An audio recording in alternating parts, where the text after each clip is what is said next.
ಶಿಡ್ಲಘಟ್ಟ ತಾಲೂಕಿನಾದ್ಯಂತ ಹಾಲು ಉತ್ಪಾದಕರ ಸಹಕಾರ ಸಂಘಗಳಲ್ಲಿ ಬಹುತೇಕ ಜೆಡಿಎಸ್ ಬೆಂಬಲಿತ ಅಭ್ಯರ್ಥಿಗಳು ಗೆಲುವು ಸಾಧಿಸುತ್ತಿರುವುದು ಜೆಡಿಎಸ್ ಪಕ್ಷದ ಬಲವರ್ಧನೆ ಹಾಗೂ ಕಾರ್ಯಕರ್ತರುಗಳ ಹೆಚ್ಚಿನ ಬೆಂಬಲ ಸೂಚಿಸುತ್ತಿರುವುದು ವ್ಯಕ್ತವಾಗಿದೆ.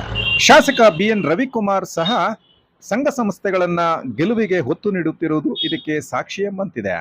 ಕೆಲವು ಗ್ರಾಮಗಳಲ್ಲಿ ಸುಮಾರು 40 ವರ್ಷಗಳಿಂದ ಕಾಂಗ್ರೆಸ್ ಬೆಂಬಲಿತರ ವಶಲಿದ್ದ ಹಾಲು ಉತ್ಪಾದಕರ ಸಂಘಗಳು ಇಂದು ಜೆಡಿಎಸ್ ತೆಕ್ಕೆಗೆ ಬಿದ್ದಿವೆ. ಉದಾಹರಣೆಯಾಗಿ ಸುಗುಟೂರು ಗ್ರಾಮದ ಹಾಲು ಉತ್ಪಾದಕರ ಸಹಕಾರ ಸಂಘಕ್ಕೆ ಚುನಾವಣೆ ಪ್ರಕ್ರಿಯೆಯಲ್ಲಿ 13 ಸ್ಥಾನಗಳ ಪೈಕಿ 11 ಸ್ಥಾನಗಳು ಜೆಡಿಎಸ್ ಬೆಂಬಲಿತರ ವಶಕ್ಕೆ ಬಿದ್ದಿದ್ದು ಅಧ್ಯಕ್ಷ ಮತ್ತು ಉಪಾಧ್ಯಕ್ಷರ ಆಯ್ಕೆ ಆಗಬೇಕಿದೆ.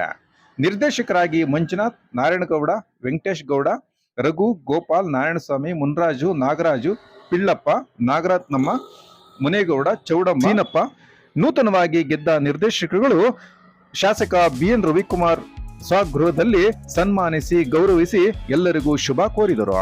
ಗ್ರಾಮದ ಮುಖಂಡರಾದ ಅಶೋಕ್, ರವಿಕುಮಾರ್, ನಾರಾಯಣಸ್ವಾಮಿ, ಪಾಪಣ್ಣ, ನಾಗಭೂಷಣ್, ಮುನಿರಾಜು, ಮಧು ಮುಂತಾದ ಜೆಡಿಎಸ್ ಮುಖಂಡರು ಸಹ ಹಾಜರಿದ್ದರು.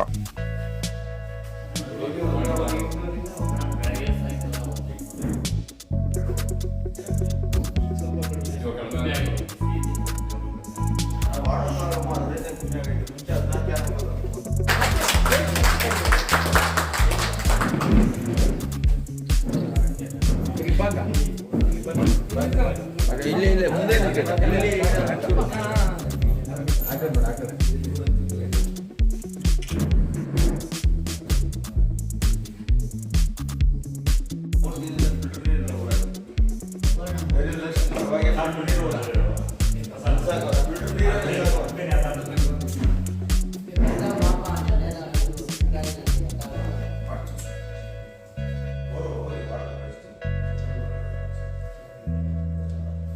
Eso.